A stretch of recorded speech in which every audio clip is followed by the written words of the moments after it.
Pride and Prejudice by Jane Austen, as read by Eastgate Audio. Chapter 11. When the ladies removed after dinner, Elizabeth ran up to her sister, and seeing her well guarded from cold, attended her into the drawing-room, where she was welcomed by her two friends with many professions of pleasure. And Elizabeth had never seen them so agreeable as they were during the hour which passed before the gentlemen appeared. Their powers of conversation were considerable. They could describe an entertainment with accuracy, relate an anecdote with humour, and laugh at their acquaintance with spirit. But when the gentlemen entered, Jane was no longer the first object. Miss Bingley's eyes were instantly turned towards Darcy, and she had something to say to him before he had advanced many steps. He addressed himself directly to Miss Bennet with a polite congratulation. Mr. Hurst also made her a slight bow and said he was very glad, but diffusiveness and warmth remained for Bingley's salutation. He was full of joy and attention. The first half-hour was spent in piling up the fire lest she should suffer from the change of room, and she removed at his desire to the other side of the fireplace that she might be farther from the door. He then sat down by her and talked scarcely to anyone else. Elizabeth, at work in the opposite corner, saw it all with great delight. When tea was over, Mr. Hurst reminded his sister-in-law of the card-table, but in vain. She had obtained private intelligence that Mr. Darcy did not wish for cards, and Mr. Hurst soon found even his open petition rejected. She assured him that no one intended to play, and the silence of the whole party on the subject seemed to justify her. Mr. Hurst had, therefore, nothing to do but to stretch himself on one of the sofas and go to sleep. Darcy took up a book, Miss Bingley did the same, and Mrs. Hurst, principally occupied in playing with her bracelets and rings, joined now and then in her brother's conversation with Miss Bennet. Miss Bingley's attention was quite as much engaged in watching Mr. Darcy's progress through his book as in reading her own, and she was perpetually either making some inquiry or looking at his page. She could not win him, however, to any conversation. He merely answered her question and read on. At length, quite exhausted by the attempt to be amused by her own book, which she had only chosen because it was the second volume of his, she gave a great yawn and said, "Oh, how pleasant it is to spend an evening in this way! I declare, after all, that there is no enjoyment like reading. How much sooner one tires of anything than of a book! When I have a house of my own, I shall be miserable if I have not an excellent library." No one made any reply. She then yawned again, threw aside her book, and cast her eyes around the room in quest of some amusement, when, hearing her brother mentioning a ball to Miss Bennet, she turned suddenly towards him and said, "By the by, Charles, are you really serious in meditating a dance at Netherfield? I would advise you, before you determine on it, to consult the wishes of the present party. I am much mistaken if there are not some among us to whom a ball would be rather a punishment than a pleasure." "If you mean Darcy," cried her brother, "he may go to bed, if he chooses, before it begins. But as for the ball, it is quite a settled thing, and as soon as Nicholas has made white soup enough, I shall send round my cards." "I should like balls infinitely better," she replied, "if they were carried on in a different manner. But there is something insufferably tedious in the usual process of such a meeting. It would surely be more rational if conversation instead of dancing made the order of the day. Much more rational, my dear Caroline, I dare say, but it would not be near so much like a ball." Miss Bingley made no answer, and soon afterwards got up and walked about the room. Her figure was elegant, and she walked well, but Darcy, at whom it was all aimed, was still inflexibly studious. In the desperation of her feelings, she resolved on one effort more, and turning to Elizabeth, said, "Miss Eliza Bennet, let me persuade you to follow my example and take a turn about the room. I assure you it is very refreshing after sitting so long in one attitude." Elizabeth was surprised, but agreed to it immediately. Miss Bingley succeeded no less in the real object of her civility. Mr. Darcy looked up. He was as much awake to the novelty of attention in that quarter as Elizabeth herself could be, and unconsciously closed his book. He was directly invited to join their party, but he declined it, observing that he could imagine but two motives for their choosing to walk up and down the room together, with either of which motives his joining them would interfere. What could he mean? She was dying to know what could be his meaning, and asked Elizabeth whether she could at all understand him. "Not at all," was her answer, "but depend upon it, he means to be severe on us, and our surest way of disappointing him will be to ask nothing about it." Miss Bingley, however, was quite incapable of disappointing Mr. Darcy in anything, and persevered, therefore, in requiring an explanation of his two motives. "I have not the smallest objection to explaining them," said he as soon as she allowed him to speak. "You either choose this method of passing the evening because you are in each other's confidence and have secret affairs to discuss, or because you are conscious that your figures appear to the greatest advantage in walking. If the first, I should be completely in your way, and if the second, I can admire you much better as I sit by the fire." "Oh, shocking!" cried Miss Bingley. "I have never heard anything so abominable. How shall we punish him for such a speech?" "Nothing so easy, if you have but the inclination," said Elizabeth. "We can all plague and punish one another. Tease him, laugh at him. Intimate as you are, you must know how it is to be done." "But upon my honor, I do not. I do assure you that my intimacy has not yet taught me that. Tease calmness of temper and presence of mind? No, no, I feel he may defy us there. And as to laughter, we will not expose ourselves, if you please, by attempting to laugh without a subject. Mr. Darcy may hug himself." "Mr. Darcy is not to be laughed at," cried Elizabeth. "That is an uncommon advantage, and uncommon I hope it will continue, for it would be a great loss to me to have many such acquaintance. I dearly love a laugh."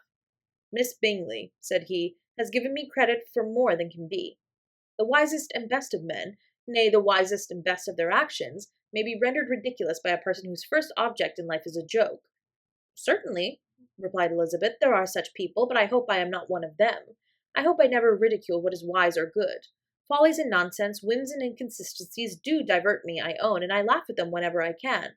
But these, I suppose, are precisely what you are without. Perhaps that is not possible for anyone, but it has been the study of my life to avoid those weaknesses which often expose a strong understanding to ridicule, such as vanity and pride. Yes, vanity is a weakness indeed, but pride, where there is a real superiority of mind, pride will always be under good regulation." Elizabeth turned away to hide a smile. "Your examination of Mr. Darcy is over, I presume," said Miss Bingley. "And pray what is the result?" "I am perfectly convinced by it that Mr. Darcy has no defect. He owns it himself without disguise." "No," said Darcy, "I have made no such pretension. I have faults enough, but they are not, I hope, of understanding. My temper I dare not vouch for. It is, I believe, too little yielding, certainly too little for the convenience of the world. I cannot forget the follies and vices of others so soon as I ought, nor their offences against myself. My feelings are not puffed about with every attempt to move them. My temper would perhaps be called resentful. My good opinion, once lost, is lost forever." "That is a failing indeed," cried Elizabeth. "Implacable resentment is a shade in a character. But you have chosen your fault well. I really cannot laugh at it. You are safe from me. There is, I believe, in every disposition a tendency to some particular evil, a natural defect which not even the best education can overcome. And your defect is a propensity to hate everybody." "And yours," he replied with a smile, "is wilfully to misunderstand them." "Do let us have a little music," cried Miss Bingley, tired of a conversation in which she had no share. "Louisa, you will not mind my waking Mr. Hurst?" Her sister made not the smallest objection, and the pianoforte was opened, and Darcy, after a few moments' recollection, was not sorry for it. He began to feel the danger of paying Elizabeth too much attention. Chapter 12. In consequence of an agreement between the sisters, Elizabeth wrote the next morning to her mother to beg that the carriage might be sent for them in the course of the day. But Mrs. Bennet, who had calculated on her daughters remaining at Netherfield until the following Tuesday, which would exactly finish Jane's week, could not bring herself to receive them with pleasure before. Her answer, therefore, was not propitious, at least not to Elizabeth's wishes, for she was impatient to get home. Mrs. Bennet sent them word that they could not possibly have the carriage before Tuesday, and in her postscript it was added that if Mr. Bingley and his sister pressed them to stay longer, she could spare them very well. Against staying longer, however, Elizabeth was positively resolved, nor did she much expect it would be asked, and fearful, on the contrary, of being considered as intruding themselves needlessly long, she urged Jane to borrow Mr. Bingley's carriage immediately, and at length it was settled that their original design of leaving Netherfield that morning should be mentioned, and the request made. The communication excited many professions of concern, and enough was said of wishing them to stay at least till the following day to work on Jane, and till the morrow their going was deferred.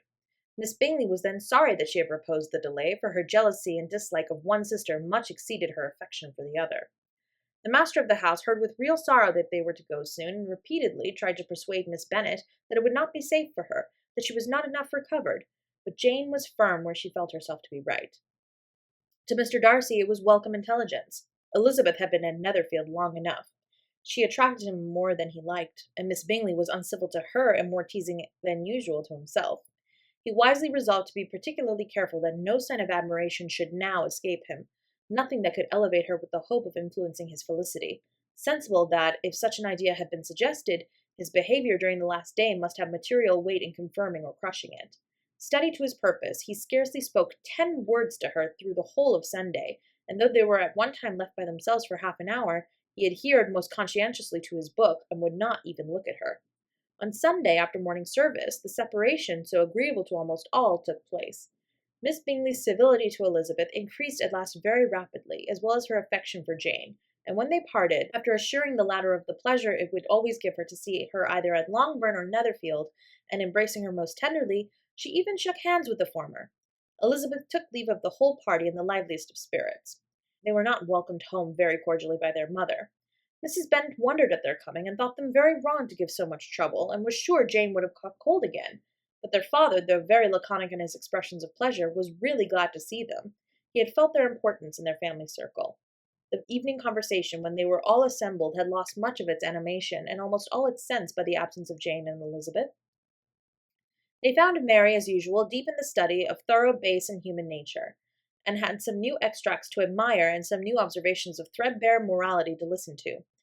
Catherine and Lydia had information for them of a different sort. Much had been done and much had been said in the regiment since the preceding Wednesday. Several of the officers had dined lately with their uncle. A private had been flogged, and it had actually been hinted that Colonel Forster was going to be married. Chapter 13. "I hope, my dear," said Mr. Bennet to his wife as they were at breakfast the next morning, "that you have ordered a good dinner today, because I have reason to expect an addition to our family party." "What do you mean, my dear? I know of nobody that is coming, I am sure, unless Charlotte Lucas should happen to call in, and I hope my dinners are good enough for her. I do not believe she often sees such at home. The person of whom I speak is a gentleman and a stranger." Mrs. Bennet's eyes sparkled. "A gentleman and a stranger! It is Mr. Bingley, I am sure. Why, Jane, you never dropped a word of this, you sly thing! Well, I am sure I shall be extremely glad to see Mr. Bingley. But, good Lord, how unlucky! There is not a bit of fish to be got to-day. Lydia, my love, ring the bell. I must speak to Hill at this moment."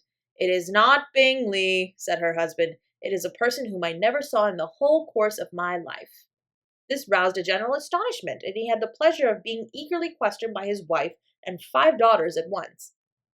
After amusing himself some time with their curiosity, he thus explained: "About a month ago I received this letter, and about a fortnight ago I answered it, for I thought it a case of some delicacy and requiring early attention.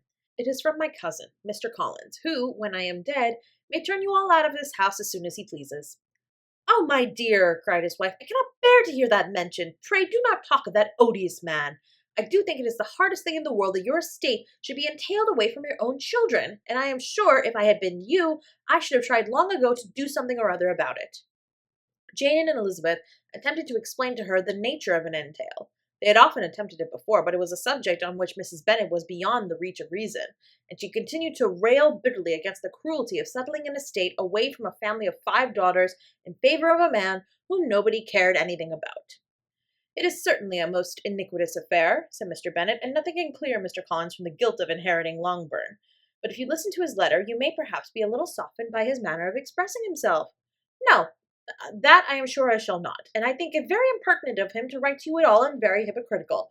I hate such false friends. Why can he not keep on quarrelling with you as his father did before him?" "Why, indeed, he does seem to have had some filial scruples on that head, as you will hear." "Hunsford, near Westerham, Kent, 15th October. Dear Sir, the disagreement subsisting between yourself and my late honoured father always gave me much uneasiness, and since I have had the misfortune to lose him, I have frequently wished to heal the breach, but for some time I was kept back by my own doubts, fearing lest it seemed disrespectful to his memory for me to be on good terms with any one with whom it had always pleased him to be at variance. There, Mrs. Bennet. My mind, however, is now made up on the subject, for having received ordination at Easter, I have been so fortunate as to be distinguished by the patronage of the Right Honourable Lady Catherine de Bourgh, widow of Sir Louis de Bourgh, whose bounty and beneficence has preferred me to the valuable rectory of this parish, where it shall be my earnest endeavour to demean myself with grateful respect towards her ladyship, and be ever ready to perform those rites and ceremonies which are instituted by the Church of England. As a clergyman, moreover, I feel it my duty to promote and establish the blessing of peace in all families within the reach of my influence, and on these grounds I flatter myself that my present overtures of good will are highly commendable, and that the circumstance of my being next in the entail of Longbourn estate will be kindly overlooked on your side, and not lead you to reject the offered olive branch. I cannot be otherwise than concerned at being the means of injuring your amiable daughters, and beg leave to apologize for it, as well as to assure you of my readiness to make them every possible amends, but of this hereafter. If you should have no objection to receive me into your house, I propose myself the satisfaction of waiting on you and your family Monday, November 18th by 4 o'clock, and shall probably trespass on your hospitality to the Sunday se'nnight following, which I can do without any inconvenience, as Lady Catherine is far from objecting to my occasional absence on a Sunday, provided that some other clergyman is engaged to do the duty of the day. I remain, dear sir, with respectful compliments to your lady and daughters, your well-wisher and friend, William Collins. At 4 o'clock, therefore, we may expect this peacemaking gentleman, said Mr. Bennet, as he folded up the letter. He seems to be a most conscientious and polite young man, upon my word, and I doubt not will prove a valuable acquaintance, especially if Lady Catherine should be so indulgent as to let him come to us again. There is some sense in what he says about the girls, however, and if he is disposed to make them any amends, I shall not be the person to discourage him. Though it is difficult, said Jane, to guess in what way he can mean to make us the atonement he thinks our due, the wish is certainly to his credit. Elizabeth was chiefly struck with his extraordinary deference for Lady Catherine, and his kind intention of christening, marrying, and burying his parishioners whenever it were required. He must be an oddity, I think, said she. I cannot make him out. There is something very pompous in his style, and what can he mean by apologizing for being next in the entail? We cannot suppose he would help it, if he could. Can he be a sensible man, sir? No, my dear, I think not. I have great hopes of finding him quite the reverse. There is a mixture of servility and self-importance in his letter which promises well. I am impatient to see him. His letter does not seem defective. The idea of the olive branch, perhaps, is not wholly new, yet I think it is well expressed. To Catherine and Lydia, neither the letter nor its writer were in any degree interesting. It was next to impossible that their cousin should come in a scarlet coat, and it was now some weeks since they had received pleasure from the society of a man in any other color. As for their mother, Mr. Collins's letter had done away much of her ill will, and she was preparing to see him with a degree of composure which astonished her husband and daughters. Mr. Collins was punctual to his name, and was received with great politeness by the whole family. Mr. Bennet indeed said little, but the ladies were ready enough to talk, and Mr. Collins seemed neither in need of encouragement nor inclined to be silent himself. He was a tall, heavy-looking young man of 25. His air was grave and stately, and his manners were very formal. He had not been long seated before he complimented Mrs. Bennet on having so fine a family of daughters, said he had heard much of their beauty, but that in this instance fame had fallen short of the truth, and added that he did not doubt her seeing them all in due time well disposed of in marriage. This gallantry was not much to the taste of some hearers, but Mrs. Bennet, who quarrelled with no complaints, answered most readily, "You are very kind, sir, I am sure, and I wish with all my heart that it may prove so, for else they will be destitute enough. Things are settled so oddly. You allude, perhaps, to the entail of this estate? Ah, sir, I do indeed. It is a grievous affair to my poor girls, you must confess. Not that I mean to find fault with you, for such things I know are all chance in this world. There is no knowing how estates will go when once they come to be entailed. I am very sensible, madam, of the hardship to my fair cousins, and could say much on the subject, but that I am cautious of appearing forward and precipitate. But I can assure the young ladies that I come prepared to admire them. At present I will not say more, but perhaps when we are better acquainted?" He was interrupted by a summons to dinner, and the girls smiled on each other. They were not the only objects of Mr. Collins's admiration. The hall, the dining room, and all its furniture were examined and praised, and his commendation of everything would have touched Mrs. Bennet's heart, but for the mortifying supposition of his viewing it all as his own future property. The dinner, too, in its turn, was highly admired, and he begged to know to which of his fair cousins the excellence of its cookery was owing. But here he was set right by Mrs. Bennet, who assured him, with some asperity, that they were very well able to keep a good cook, and that her daughters had nothing to do in the kitchen.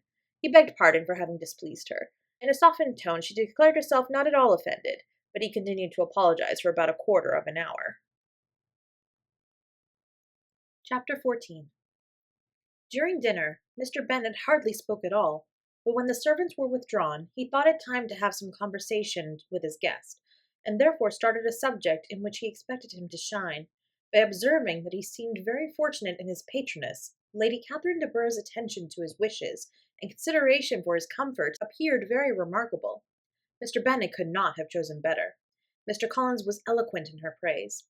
The subject elevated him to more than usual solemnity of manner, and with a most important aspect he protested that he had never in his life witnessed such behavior in a person of rank, such affability as he had himself experienced from Lady Catherine. She had been graciously pleased to approve of both the discourses which he had already had the honour of preaching before her. She had also asked him twice to dine at Rosings, and had sent for him only the Saturday before to make up her pool of quadrille in the evening. Lady Catherine was reckoned proud by many people he knew, but he had never seen anything but affability in her.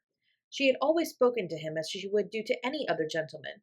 She made not the smallest objection to his joining in the society of the neighborhood, nor to his leaving his parish occasionally for a week or two to visit his relations.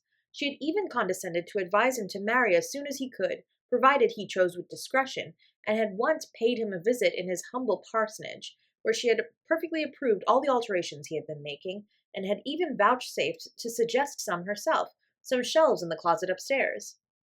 "That is all very proper and civil, I am sure," said Mrs. Bennet, "and I dare say she is a very agreeable woman.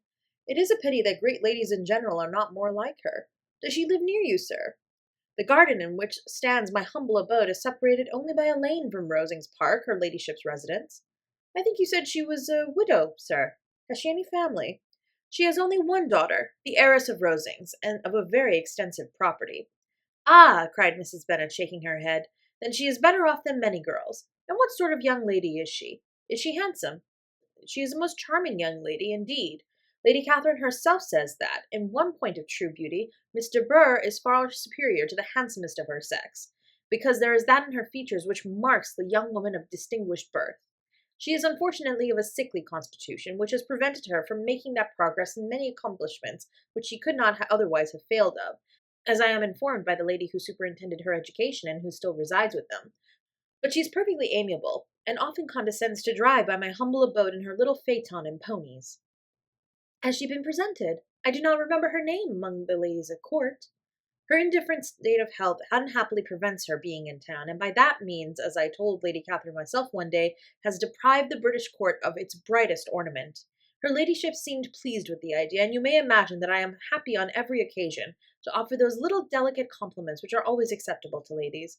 I have more than once observed to Lady Catherine that her charming daughter seems born to be a duchess, and that the most elevated rank, instead of giving her consequence, would be adorned by her. These are the kind of little things which please her ladyship, and it is a sort of attention which I conceive myself peculiarly bound to pay."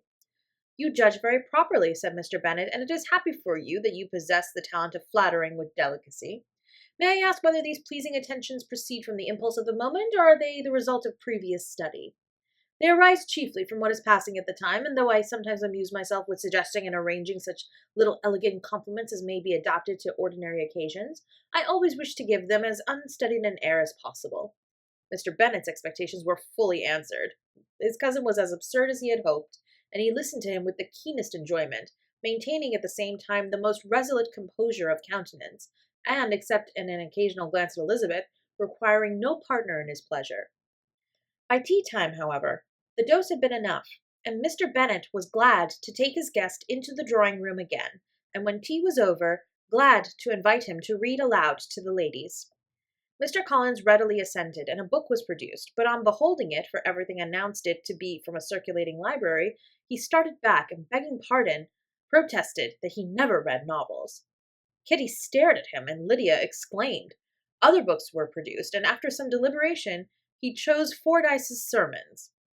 Lydia gaped as he opened the volume, and before he had, with very monotonous solemnity, read 3 pages, she interrupted him with, "Do you know, mamma, that my Uncle Phillips talks of turning away Richard, and if he does, Colonel Forster will hire him. My aunt told me herself on Saturday. I shall walk to Meryton tomorrow to hear more about it, and to ask when Mr. Denny comes back from town." Lydia was bid by her 2 eldest sisters to hold her tongue, but Mr. Collins, much offended, laid aside his book and said, "I have often observed how little young ladies are interested by books of a serious stamp, though written solely for their benefit. It amazes me, I confess, for there certainly can be nothing so advantageous to them as instruction. But I will no longer importune my young cousin." Then, turning to Mr. Bennet, he offered himself as his antagonist at backgammon. Mr. Bennet accepted the challenge, observing that he acted very wisely in leaving the girls to their own trifling amusements. Mrs. Bennet and her daughters apologized most civilly for Lydia's interruption, and promised that it should not occur again if he would resume his book. But Mr. Collins, after assuring him that he bore his young cousin no ill will, and should never resent her behavior as any affront, seated himself at another table with Mr. Bennet, and prepared for backgammon. Chapter 15. Mr. Collins was not a sensible man. and the deficiency of nature had been but little assisted by education or society, the greatest part of his life having been spent under the guidance of an illiterate and miserly father, and though he belonged to one of the universities, he had merely kept the necessary terms, without forming at it any useful acquaintance. The subjection in which his father had brought him up had given him originally great humility of manner, but it was now a good deal counteracted by the self-conceit of a weak head living in retirement and the consequential feelings of early and unexpected prosperity. A fortunate chance had recommended him to Lady Catherine de Bourgh when the living of Hunsford was vacant, and the respect which he felt for her high rank and his veneration for her as his patroness, mingling with a very good opinion of himself, of his authority as a clergyman and his right as a rector, made him altogether a mixture of pride and obsequiousness, self-importance and humility. Having now a good house and a very sufficient income, he intended to marry, and in seeking a reconciliation with the Longbourn family, he had a wife in view, as he meant to choose one of the daughters, if he found them as handsome and amiable as they were represented by common report. This was his plan of amends, of atonement, for inheriting their father's estate, and he thought it an excellent one, full of eligibility and suitableness, and excessively generous and disinterested on his own part. His plan did not vary on seeing them. Miss Bennet's lovely face confirmed his views, and establishing all his strictest notions of what was due to seniority, and for the first evening she was his settled choice. The next morning, however, made an alteration, for in a quarter of an hour's tete-a-tete with Mrs. Bennet before breakfast, a conversation beginning with his parsonage house, and leading naturally to the avowal of his hopes that a mistress might be found at Longbourn, produced from her, amid very complacent smiles and general encouragement, a caution against the very Jane he had fixed on. As to her younger daughters, she could not take upon her to say, she could not positively answer, but she did not know of any prepossession. Her eldest daughter, she must just mention, she felt it incumbent on her to hint, was likely to be very soon engaged. Mr. Collins had only to change from Jane to Elizabeth, and it was soon done while Mrs. Bennet was stirring the fire. Elizabeth, equally next to Jane in birth and beauty, succeeded her, of course. Mrs. Bennet treasured up the hint and trusted that she might soon have 2 daughters married, and the man whom she could not bear to speak of the day before was now high in her good graces. Lydia's intention of walking to Meryton was not forgotten. Every sister except Mary agreed to go with her, and Mr. Collins was to attend them, at the request of Mr. Bennet, who was most anxious to get rid of him and have his library to himself, for thither Mr. Collins had followed him after breakfast, and there he would continue, nominally engaged with one of the largest folios in the collection, but really talking to Mr. Bennet with little cessation of his house and garden at Hunsford. Such doings discomposed Mr. Bennet exceedingly. In his library he had always been sure of leisure and tranquillity, and though prepared, as he told Elizabeth, to meet with folly and conceit in every other room in the house, he was used to be free from them there. His civility, therefore, was most prompt in inviting Mr. Collins to join his daughter in their walk, and Mr. Collins, being in fact much better fitted for a walker than a reader, was extremely well pleased to close his large book and go. In pompous nothings on his side and civil assents on that of his cousins, their time passed until they entered Meryton. The attention of the younger ones was then no longer to be gained by him. Their eyes were immediately wandering up the street in quest of the officers, and nothing less than a very smart bonnet indeed, or a really new muslin in a shop window, could recall them. But the attention of every lady was soon caught by a young man whom they had never seen before, of most gentlemanlike appearance, walking with an officer on the other side of the way. The officer was the very Mr. Denny concerning whose return from London Lydia came to inquire, and he bowed as they passed. All were struck with the stranger's air, all wondered who he could be, and Kitty and Lydia, determined, if possible, to find out, led the way across the street under the pretence of wanting something in an opposite shop, and fortunately had just gained the pavement when the 2 gentlemen, turning back, had reached the same spot. Mr. Denny addressed them directly, and entreated permission to introduce his friend, Mr. Wickham, who had returned with him the day before from town, and, he was happy to say, had accepted a commission in their corps. This was exactly as it should be, for the young man wanted only regimentals to make him completely charming. His appearance was greatly in his favour. He had all the best parts of beauty, a fine countenance, a good figure, and a very pleasing address. The introduction was followed up on his side by a happy readiness of conversation, a readiness at the same time perfectly correct and unassuming, and the whole party were still standing and talking together very agreeably when the sound of horses drew their notice, and Darcy and Bingley were seen riding down the street. On distinguishing the ladies of the group, the 2 gentlemen came directly towards them and began the usual civilities. Bingley was the principal spokesman, and Miss Bennet the principal object. He was then, he said, on his way to Longbourn on purpose to inquire after her. Mr. Darcy corroborated it with a bow and was beginning to determine not to fix his eyes on Elizabeth when they were suddenly arrested by the sight of the stranger, and Elizabeth, happening to see the countenance of both as they looked at each other, was all astonishment at the effect of the meeting. Both changed color. One looked white, the other red. Mr. Wickham, after a few moments, touched his hat, a salutation which Mr. Darcy just deigned to return. What could be the meaning of it? It was impossible to imagine. It was impossible not to long to know.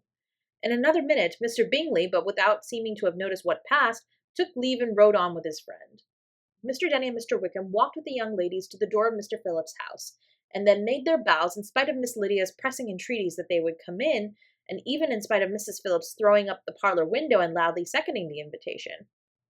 Mrs. Phillips was always glad to see her nieces, and the two eldest, from their recent absence, were particularly welcome, and she was eagerly expressing her surprise at their sudden return home, which, as their own carriage had not fetched them, she should have known nothing about if she had not happened to see Mr. Jones's shop boy in the street, who had told her that they were not to send any more drafts to Netherfield because the Miss Bennets were come away when her civility was claimed towards Mr. Collins by Jane's introduction of him. She received him with her very best politeness, which he returned with as much more, apologizing for his intrusion, without any previous acquaintance with her, which he could not help flattering himself, however, might be justified by his relationship to the young ladies who introduced him to her notice. Mrs. Phillips was quite awed by such an excess of good breeding, but her contemplation of one stranger was soon put an end to by exclamations and inquiries about the other, of whom, however, she could only tell her nieces what they already knew, that Mr. Denny had brought him from London, and that he was to have a lieutenant's commission in the shire.